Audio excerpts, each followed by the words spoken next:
श्री गणेशाय नमः। आज 26 मई 2026 मंगलवार, पुरुषोत्तम मास यानी अधिक मास का 10वां दिन। तो 10वें अध्याय की कथा का प्रारंभ करते हैं।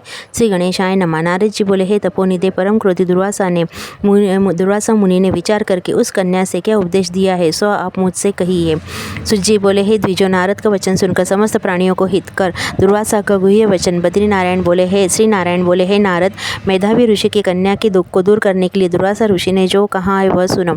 दुर्वासा ऋषि बोले, हे सुंदरी, गुप्त से भी गुप्त उपाय मैं तुझसे कहता हूँ।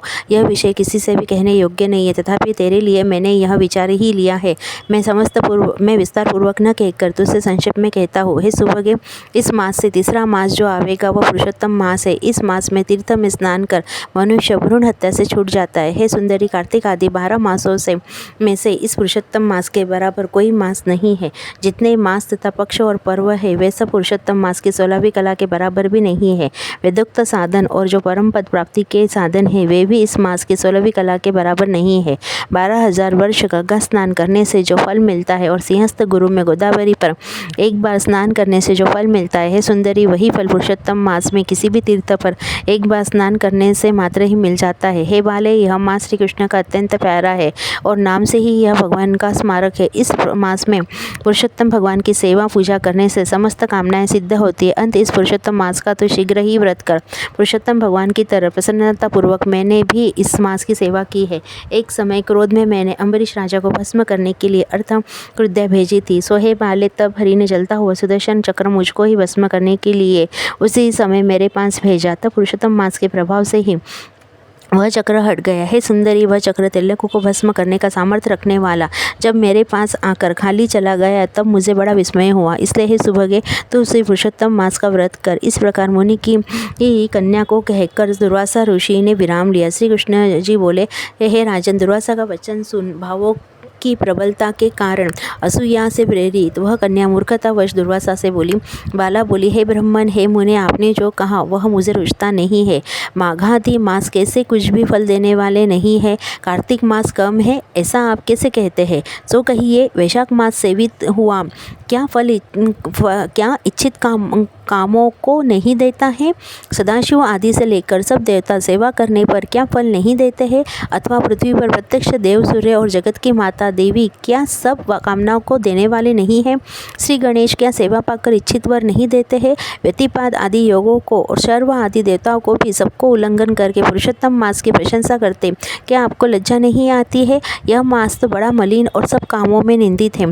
हे मुने, इस रवि की संक्रांति से रहित मास को आप श्रेष्ठ कैसे कह सकते हैं? सब दुखों को छुड़ाने वाले परम श्री हरि को मैं जानती हूँ। हे देव, दिन रात श्री हरि का चिंतन करती मैं जानकीपति राम और पार्वतीपति शंकर के सिवाय और किसी को नहीं देखती हूँ। हे विपेंद्र, अन्य कोई भी देवता ऐसा नहीं है जो मेरे इस दुख को दूर करे। अंत है मुने, इन सब फलदाताओं को छोड़कर कैसे इस मलमास की स्तुति आप कर रहे हो?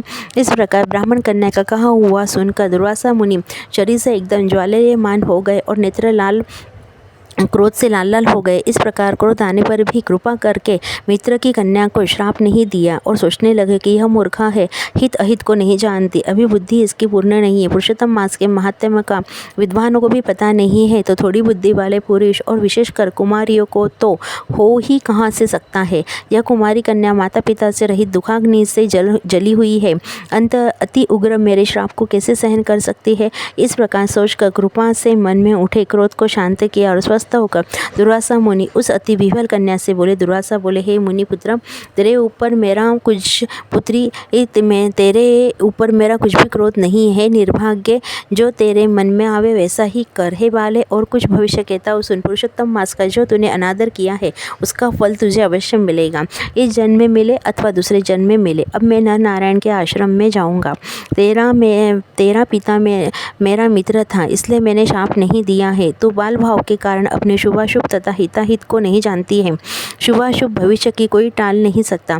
अच्छा, हमारा बहुत समय व्यतीत हो गया, अब हम जाते हैं, तेरा कल्याण हो।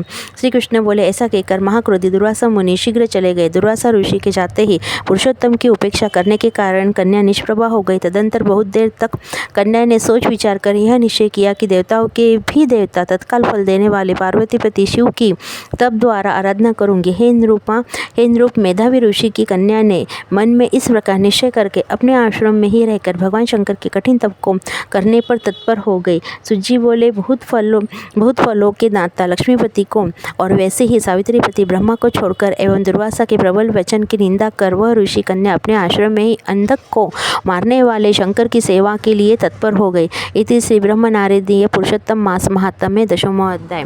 पुरुषोत्तम भगवान की जय। ओम नमो भगवते पुरुषोत्तमाय नमो नमः। गोपाल कृष्ण भगवान की जय।